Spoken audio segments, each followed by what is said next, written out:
Hey there, world. It's Patrick Global coming to you Martin Luther King Day 2024. I wish I was addressing you from the Washington Mall in front of 10 million people, but I'm in my warm living room on a beautiful day. A lot of fresh snow in my area, and it's a gorgeous morning and inspiring, but definitely worth some reflection as I once again, Truth Bomb Riff the Con to try to connect with you and to hopefully have you like and share and subscribe because that's how it's done in the modern era. If you want to get the word out in a way that delivers this message to the tens of millions of people that need to see it, because the system, the Borg, the machine, the corruption, those that are in control have done a very good job making sure that you don't hear me. And today is a mighty fine day for you to wrap your head around my work, if MLK Day means anything to you. What do you know about the Reverend Martin Luther King?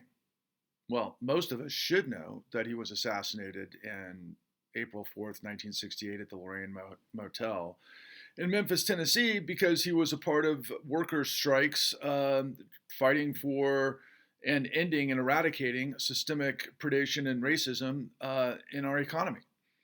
And he was standing in solidarity with those that clean up the streets and remove trash in Memphis. And that was part and parcel to a much broader, obvious message that was the continuation of the momentum that he had delivered brilliantly at the Washington Mall that most of us are aware of, and many of us should revisit from time to time, that he delivered in August 28th, I believe, August 28th of 1963, where he pronounced his I Have a Dream speech and to challenge the United States to live up to what it put down on paper in order to form a more perfect union.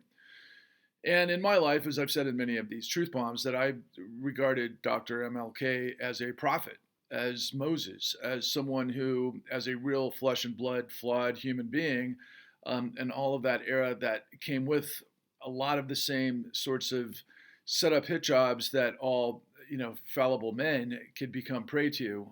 That not only Dr. MLK had tarnished some of his reputation because he was the recipient of a hit job of obviously J. Edgar Hoover's FBI department, who, of course, were playing the same game. And we now know that there was the same type of smut on J. Edgar Hoover that he had accomplished or amassed on Martin Luther King.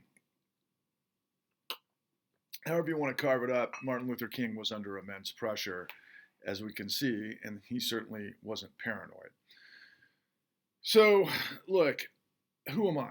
I'm a muckraking journalist. I'm a guy who spent years and millions of dollars searching for the truth that, as it turns out, is the most important revelation that basically dictates all. So what's happening at the moment in kind of the sort of echo chamber? Well, we've got the Iowa caucuses. We've got all the ridiculous nature and the antics of Donald Trump, of course. I think I saw a variety of messages on X this morning that, he was calling on people to go out and vote even if it killed them, to sacrifice for him, the Savior, the Lord Donald J. Trump, who is just what I call, and I have, my nickname has been for Donald Trump a long time, Chump Stain. He literally is a stain. He threw food against the walls of the White House when something didn't go his way leading up to the insurrection. And yeah, he stained the walls of the White House, both literally and figuratively. But as I discovered this weekend, and I put it down in my truth bombs that you can go find at Patrick Level Truth Bombs, the con, with none other than the world's greatest criminologist, a guy who has been my mentor and led me on this path and this journey to revelation, a gentleman by the name of William K. Black, who lays out exactly what the media isn't telling us about the system that we live in, and was the reason that I had to make the con, that you can find at www.thecon.tv. But today is a particularly important day for you to actually find the time to go watch it. Why? Because it's the blueprint for everything that we're dealing with. But most notably, it has a specific registry as it regards to Martin Luther King Day. Why? Because our protagonist, if you will, a woman who opens up the gateway to hell through her tragedy, a woman by the name of Addie Polk, a woman who was a 91-year-old African-American woman who had survived the Great Migration from Alabama to the Midwest. She and her husband, Robert Polk, left Alabama in the late 20s, early 30s to relocate and find a new life of opportunity.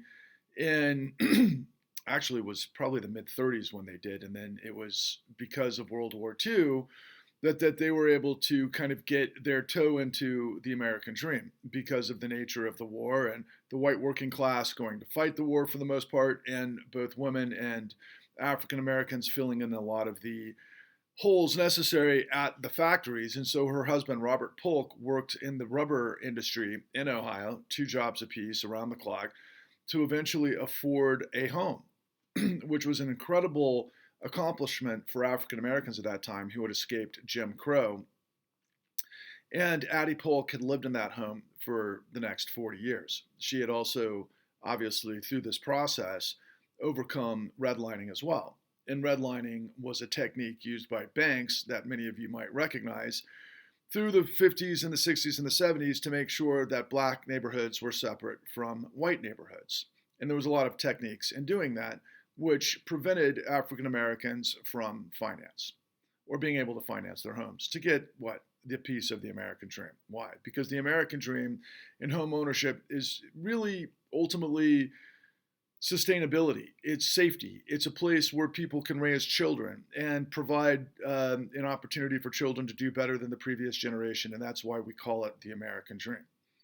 Subsequently, in 2008, in the fall of 2008, long after Addie Polk's husband had passed away, Addie Polk had been receiving foreclosure notices and eviction notices, and she had tried to notify the powers that be that she had owned her home, the home that she had lived in for the previous 4 decades.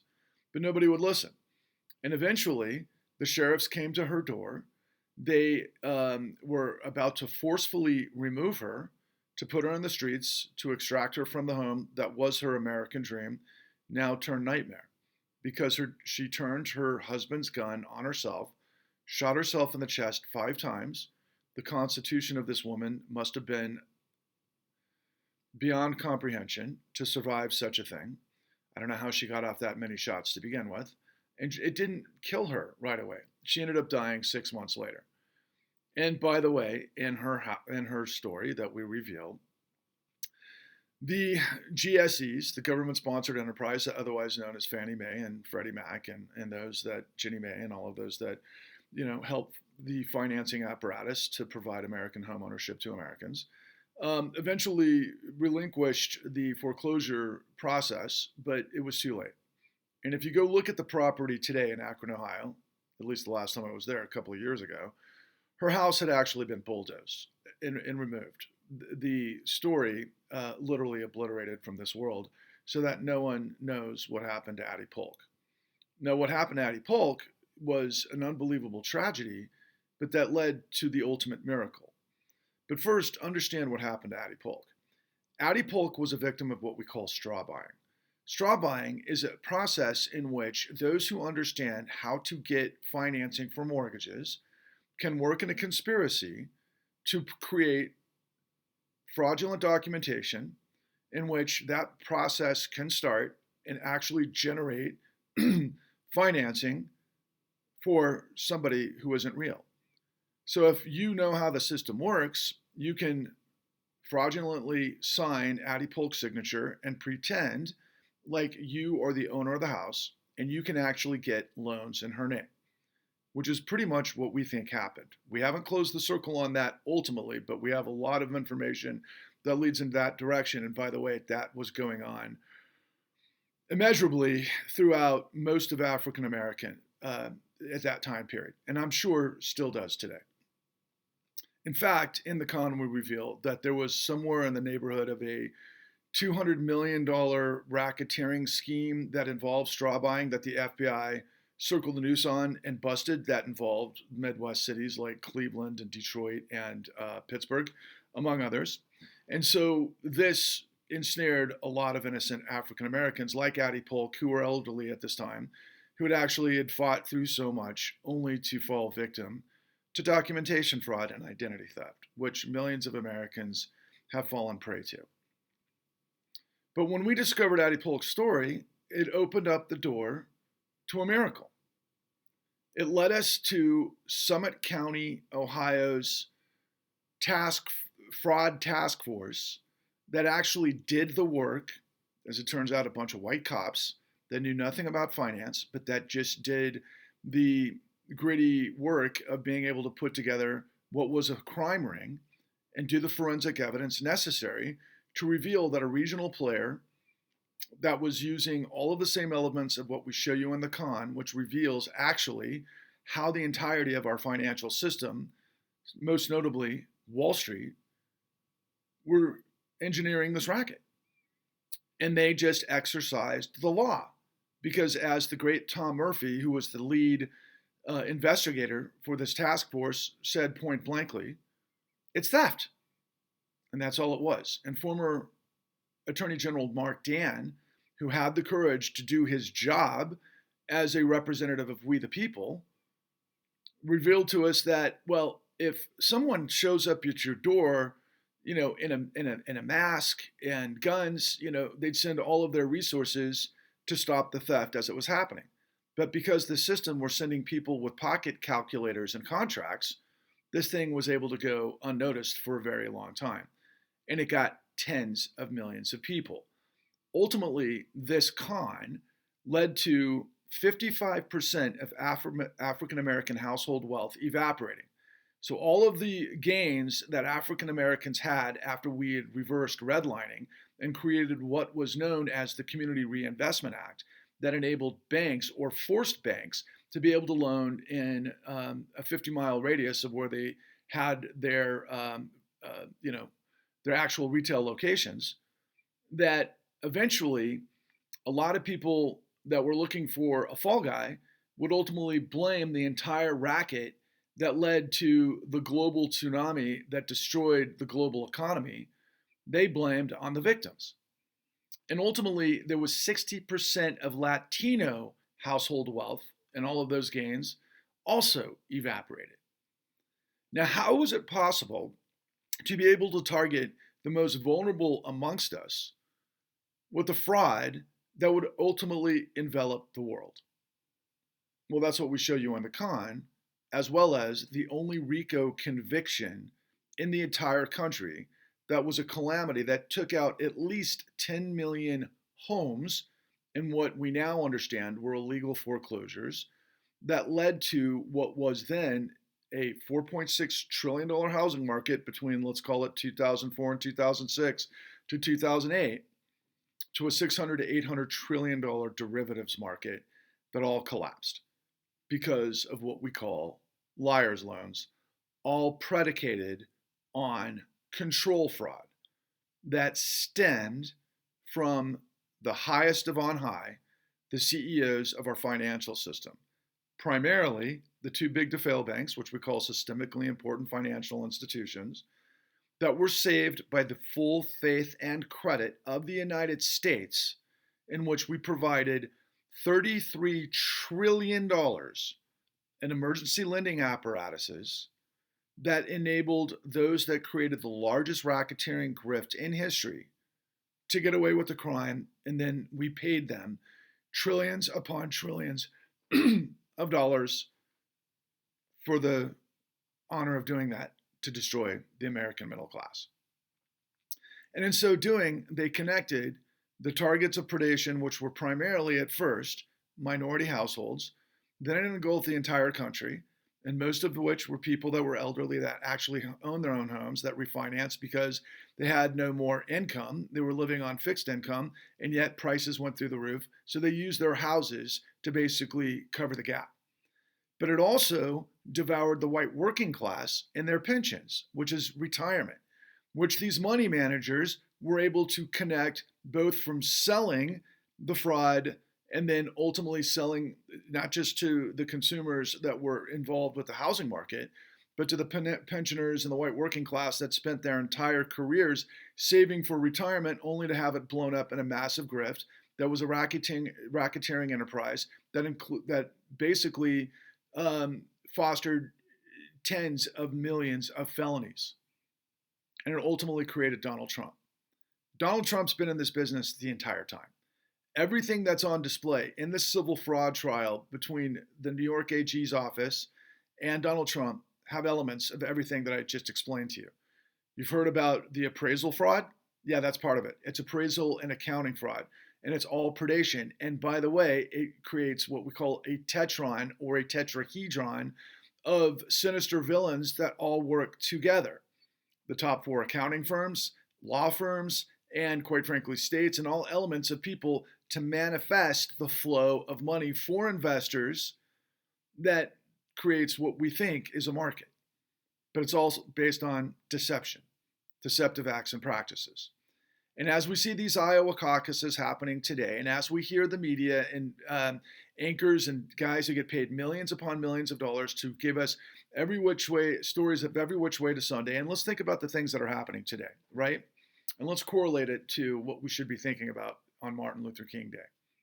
Well, first and foremost, we know that there's escalating tensions in the Middle East where the United States military and the British military have targeted targets in Yemen through the Houthis, and I think there's been some bombings in Syria, and I think some further attacks against those in the West Bank, and the nature of the magnitude of the conflict that stems from Gaza and Israel may become more of a regional conflict. That's something to be concerned about. And on that note, a lot of people will be marching in the streets today, correlating the Palestinian plight with the message of Dr. Martin Luther King. But I would like to just insert that as horrendous and tragic and horrifying as all things Gaza are, one of the reasons, in my opinion, that all of that has manifested the way it has is that there wasn't a Martin Luther King-like presence in the conflict to just usher in a peaceful resolution based on justice. Unfortunately, when you have two players and entities and those in control hell-bent for leather for destruction, that's what you're going to get. But I'll put that aside to get back to the point at hand, because as large and as horrific as the idea of that conflict may be, everything that happens in our world today, no matter if your issue is systemic racism in prisons and all of the type of behavior that led to the BLM movement and all of those sorts of, revelations, not to mention, of course, anybody who is concerned about the environment and all of the sort of progressive ideals that would make this country, in order to form a more perfect union, that seems to have hit loggerheads, is simply because of corruption. And corruption births and fuels fascism. And usually in our society, what enables us to understand what's going on is media through what we call the fourth estate, whose purpose should be truth to reveal how power operates to the American people so that the American people can hold power to account. Because in the vacuum of that, absolute power corrupts absolutely. And as Bastiat discovered in 17th century France, when a group of men discover plunder, they create a legal code to authorize it and a moral code to glorify it. And now we have Donald Trump, the Frankenstein, Chumpenstein, Chumpstein in chief, proclaiming to those voters in Iowa that this is a referendum on cheaters, when everything that Donald Trump has done his entire career is to cheat. And by the way, I saw a post that Donald Trump happened to say that, he had marched with Martin Luther King and he has a whole lot of black friends, and he spelled whole, H-O-L-E. Hilarious. Although I have done it myself a couple of times on X. But absolutely hilarious that this guy is running for president with 91 indictments, that people that supposedly champion MAGA believe that they're the party of law and order. They don't give a rat's ass about law and order. They don't care about anything other than this is a struggle for the white man's place in society. And I don't think all of MAGAs are that way, but I think a lot of MAGAs, and this is just speculation on my part because I've met many people that seem to espouse their support of MAGA that are good people. I've met them. I see them all the time. And I know that they're not Nazis or absolute over-the-top human wreckage, but unfortunately, because of what Trump is doing to basically champion stupidity, all of the stupid people are coming out of the woodworks emboldened. And it's insane. They couldn't even get on first base of what it is that I am revealing to you. Because I guess fraud is somewhat sophisticated as a psychological tool of deception, and that's the whole purpose. I recall, in fact, this goes back to the era of Martin Luther King as well. LBJ once said that if you can convince the lowest rung white man that he's higher on the ladder than the highest rung black man, you can pick his pockets all day. And therein lies the formula, as does the formula for Donald Trump, which is lie, deny, switch the blame, and implicate. Look, guys, we're in a mass crisis. What I say all the time in my shortcut for your revelation to understand this is corruption burrs and fuels fascism. But what you must understand is that the failure, the ultimate failure, is with our federal government. The Department of Justice has the resources and the know-how and the capacity to be able to do everything that it is that I am revealing to you. But they chose not to because we have political appointees that can get to the top of these specific institutions, be it the FBI, the DOJ, the SEC, which is called the Securities and Exchange Commission, which are the police on the beat to basically rein in securities fraud, which is investment fraud, which was created after the Great Depression because we learned these tricks before World War II. It's what created the Great Depression. And as Mark Twain says, history doesn't repeat, but it rhymes. And so everything that led to the great financial crisis of 2008 had shared characteristics of all the things that created the Great Depression. But unfortunately, in our wisdom, when we followed Clinton and the New Democrats to create what we call the Wall Street meritocracy and the revolving door, they threw out the baby with the bathwater because we forgot all of the lessons we learned. And we created deregulation, which means no law, desupervision, no oversight of the powers that be, and desupervision to allow massive, massive, massive financial corporate crime, which is organized crime. And as it turns out, we are by far the best country in the world with the most resources to be able to rein this in, but it has been a political decision for decades to make sure that the Department of Justice does not work for we the people, which is exactly why I had to make my work The Con, www.thecon.tv. People, we made it for free because all the American people buy are lies. Lies from mainstream media, lies from Donald Trump's universe and echo chamber, and lies from supposedly indie media that are working for the Donald Trump side of the apparatus. And meanwhile, I'm here with the largest revelation of the largest criminal conspiracy and cover-up in history that never ended.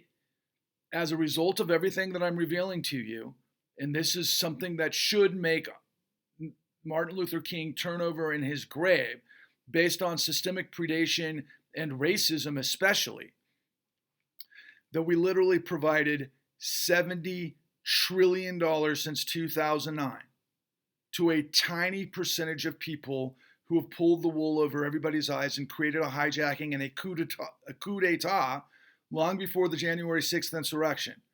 The real coup d'etat happened in 2009 when the Federal Reserve illegally enabled the lender of last resort capacity of Federal Reserve Act 13.3 to plow the aforementioned $33 trillion in 2009 plus $16 trillion of quantitative easing that bought so-called toxic assets off the banks of the books that created or enabled the American people to become thumb on the runway for the crashing financial system when then chairman of the Treasury, Hank Paulson, proclaimed that he had a bazooka to be able to save financial markets, which he's able to do because we are the world's reserve currency, and the Federal Reserve is literally the central bank of the world. And we have a special place because of the way it works with our sovereign currency, and no, taxes did not pay for these emergency stimuluses. Although when you understand the climate of how the system works and how people need to pay taxes to be able to make this system prop up, then yeah, you understand further how the scheme works. But ultimately, the American people are expendable. What Martin Luther King was proclaiming was that the African American people are citizens, that they are not expendable chattel, and they need to act that way, as does the rest of America. And that's what I am bringing to you day in and day out with my truth bombs. I'm leading a tidal wave populist crusade to purge corruption and drown the fascism that it fuels. If you, me, and everyone you see who isn't a Nazi that champions dignity and decency and equality and integrity and liberty and justice for all, and we merge in unity and come out of our silos to become the power of the American people, then we will break the bondage and the tyranny of misery to usher in the clean new deal. And that is our destiny. Now, money is speech. Billionaires hijack the Supreme Court to create an opportunity for dark money to control the system. You do not have a voice unless you pay. That's what they say. Pay to play, which is the entire purpose of Citizens United. Billionaires spend billions to loot trillions. It is economic, systemic predation on an order and magnitude never before seen in American history that is as coordinated as it is. We certainly had slavery.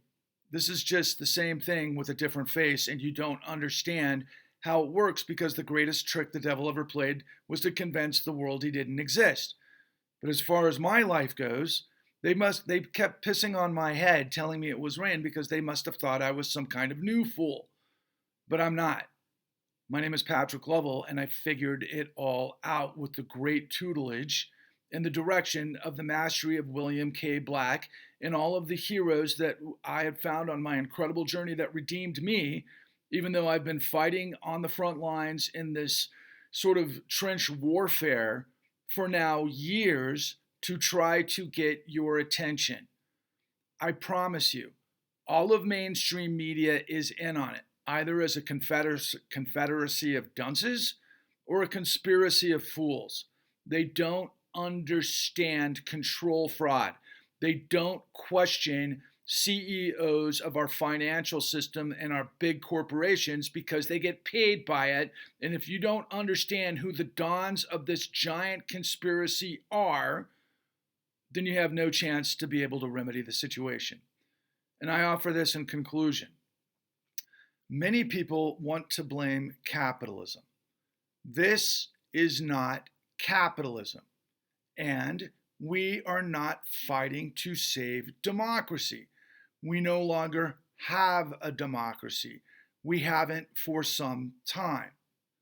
This is corporate fascism undergirded by a criminal syndicate that literally uses socialism, the full faith and credit of the United States, the lender of last resort capacity at the Federal Reserve, to guarantee the mafiocracy, which is corporate racketeering.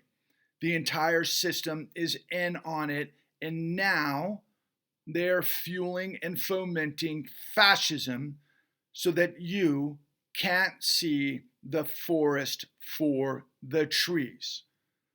When you do not have the law, you wind up with monopolies and criminal enterprises. It's not that difficult. Martin Luther King said, I'm just trying to get you, the American people, to live up to what you put down on paper, i.e., the Bill of Rights and the Constitution. The United States was formed to purge the bondage of tyranny. That was the idea, except, as I've said, the contradiction was the 3/5 statute, and we wanted to maintain our own slavery, which was a problem, and we have been a contradiction, and we have been battling ourselves ever since, and many of those people have been here from the beginning, and they now wear red hats. It is up to all of us who believe in the power of the American dream to redeem ourselves. I am leading Exodus against corruption to create the resurrection of the American dream. And I am asking you to join me. I'm asking you to follow me. I am asking you to subscribe to me, like, and share. It is easier than getting into the streets with muskets to try to overturn the grip of tyranny of the most powerful military in history. It's not going to happen unless millions of us come together equipped with the truth, which is exactly what Martin Luther King was proclaiming both in 1963 on the Washington Mall, where he delivered the famous I Have a Dream speech, and then, of course, where he was fighting systemic economic predation, where he was assassinated in Memphis, Tennessee on April 4th, 1964. I am asking you to also consider investing $13 into our crusade to purge corruption, which we call the Clean New Deal. Why 13? Because it was the original 13 colonies that had the courage and the fortitude to follow Patrick Henry's "Give me liberty or give me death" triumphant, to break the grips of the largest empire of the world at that time, which was an impossibility. But miraculously, over the course of 13 years, they actually did it. And they gave us the Bill of Rights and the Constitution and separation of powers. And of course, Benjamin Franklin said, famously, it's a great system if you can keep it. And Thomas Jefferson said, the tree of liberty has to be quenched with the blood of patriots and tyrants from time to time for it to flourish. However you want to interpret that last statement, it's all part of a continuum. But I am asking you, in reference and deference to the original 13 colonies and the idea of, in order to form a perfect union, to join me, because we spent $4.5 million to get what is now the $70 trillion truth that the apparatus of the federal government that has tens of thousands of employees at the Department of Justice, at the FBI, at the DOJ, at the SEC, at the AGs around the country were not able to do. It should have been the Department of Justice, but Eric Holder, ironically, an African-American individual and the first African-American Attorney General in the United States history that worked with the first African-American president in history, ended up working for the man to betray everybody else. That gave us Donald Trump. We have corruption that's insane, leading with an African-American at the Supreme Court, all of whom have betrayed Martin Luther King's I Have a Dream proclamation. Yeah, that's exactly what we are. I learned a long time ago that we have two columns of our soul.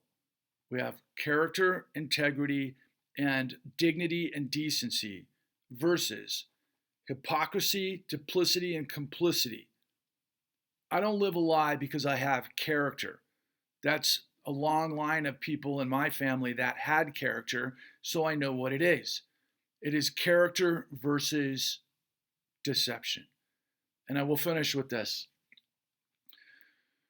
In the context of corruption births and fuels fascism, Donald Trump has 91 indictments against him in which the United States government is demonstrating that Donald J. Trump has deceived, defrauded the United States of America using deceptive acts and practices, including documentation fraud and electoral scheme to steal the election, manifest an insurrection, and then also in a racketeering indictment in which the criminal fraud the criminal fraud exception has proven that lawyers were lying on behalf of Donald Trump. And now we're faced with Judge Eileen Cannon being in the pocket of MAGA. All of these elements, including everything that's on display in the civil fraud trial, in addition to trying to think of, I'll just leave it at that, all mark off the boxes of what I show you in the con. Donald Trump is a mid-level player at best. He's a two-bit huckster criminal. He is a buffoon. He is a stain on everything this country is. But he is only able to be what he is because he's an expression and a mirror and a red carpet to the revelation of everything I just laid out to you that is monumentally larger than Donald Trump. It's going to take tens of millions of us coming together. And in this tidal wave populist crusade to purge corruption, I am trying to create a Lollapalooza-like tour to take this information that I have, which is hundreds of hours of evidence on the shelf of video interviews with all of the people in the system, plus thousands and thousands of pieces of documentation evidence that can reveal to the American people exactly what happened. I want to do this in every major American city before the 2024 election, landing in Washington, D.C., on the Washington Mall, just like Martin Luther King, under the gaze of Abraham Lincoln, where he once said, "A nation of, by, and for the people shall not perish from this earth." That is our mission. We have to raise tens of millions of dollars to accomplish this feat.